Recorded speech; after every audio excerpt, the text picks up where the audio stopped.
When you pray to God, you minister to God in worship and prayer in your private time, you are ministering to God, you are serving God. But in that ministration, what God is going to do is to bless you, is to impact you, is to empower you so that you can be a blessing to men. God will speak to you about situation and circumstances. God will lead you on what to do, who to talk to, who to pray for. Many times when you are praying for some time. People don't even know you are praying for them. Is that correct? You're praying for your wife, for your husband, for your children, for your neighbor, for people, co-workers. People, sometimes God will bring people to your heart, to your mind, and you don't even know who they are. But God says, pray. Somebody is about to have an accident now. Somebody's in the hospital right now. And you begin to pray for those people. So you are serving God by serving men. God, like I said to you last week, without God, man cannot. Without man, God will not. So God will not do anything on the face of the earth without using men. He said the heaven of heaven is for God, and the earth has He given to the sons of men. So God will always use men to do things on the earth, because every man's problem is created by man, and God will solve it by man. That's why when Adam and Eve fell, God could have just fixed it by himself. You know what He did?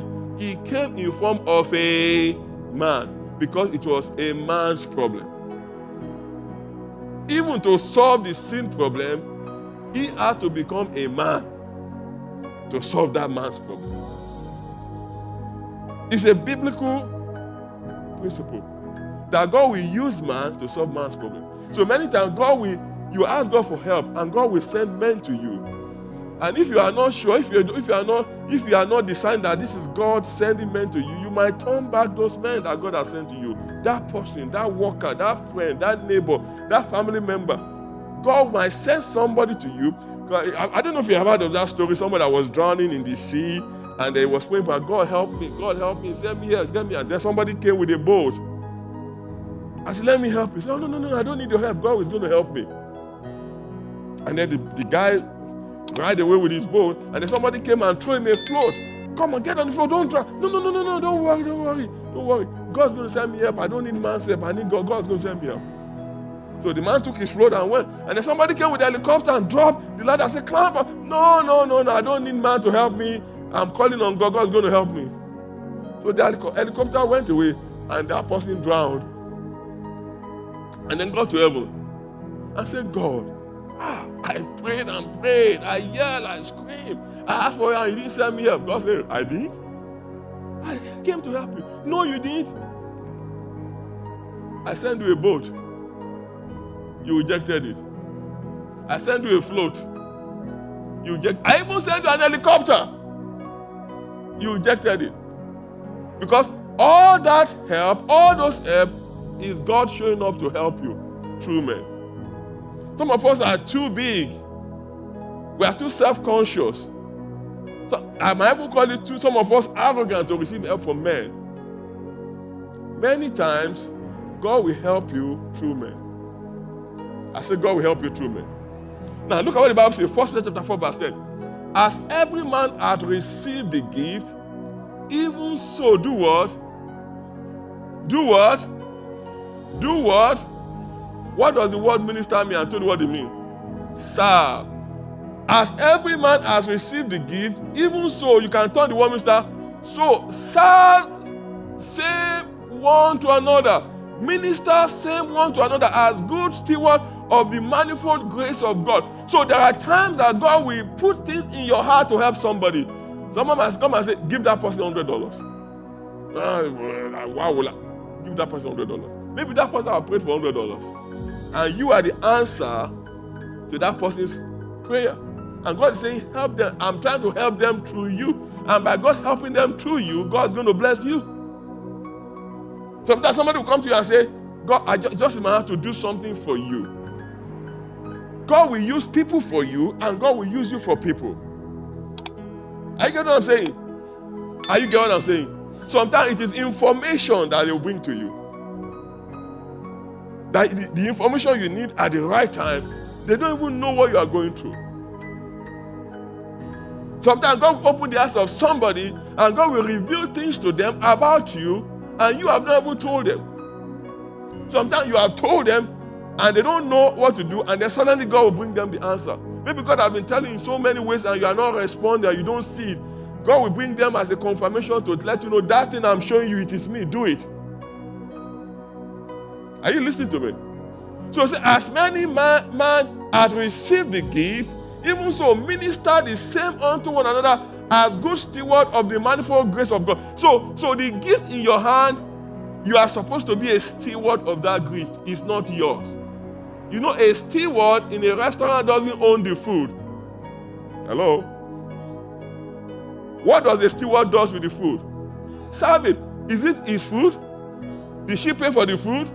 Did she order the food? You know, it will be terrible to be an hungry steward. If you are very hungry and you are passing all this one, you have not eaten, you know you are in trouble. You are torturing yourself. Because the food, every food that is ordered is not yours. Your job as a steward is to take the food from the kitchen and deliver it to the table of the client. So when God says, as a good steward, saying that the gift I gave to you is not for you. I gave you that gift to be a blessing to others through you. So when you have a gift of God in your hand, that gift is given to you so that you are not only blessed, but you can be a blessing. That is why, remember, that servant that had one talent, that refused to invest that talent. Remember what the master called him? A wicked servant. Because the gift that God gave him, he didn't use it for the people he's supposed to use it for. Instead, he went to bury it.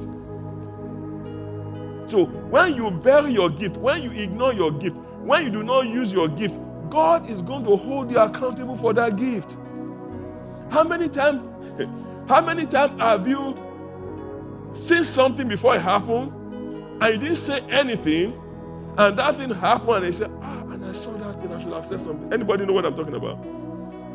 Some few years ago, somebody came to see me and bring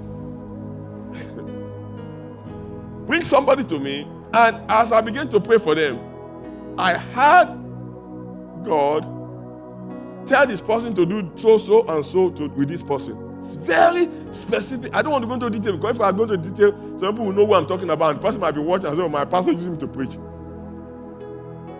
Very specific instruction that I received, and I gave it to that person. And I said, please do not do this. Do very specific. The person said, yes, pastor. And went away. And I even gave the person the time frame. I gave them the specific, from this day to this day, do not do this with this person, do this with this person. As we pray. And the pastor said, yes, pastor. And then a few days later, the person called me and told me they can't find that person. I said, what do you mean? Did I not say do this? He said, I know, yes, but I went to work and I did. You know, that person finally died. That person that I got an instruction for, that I told this person, do not do this with them, do this with them, within this space of time. That person did not do what I said within that space of time, and within that space, that person died. And the instruction I gave was specific to prevent the death of that person. I didn't know the person was going to die. I just know God said, God said this and this and this. And this person have done that because if you know how the person that you understand what I'm saying, the death is completely preventable. It was a gift. I used the gift. The person turned down the gift, whether deliberately or without thinking about it, and it cost somebody's life.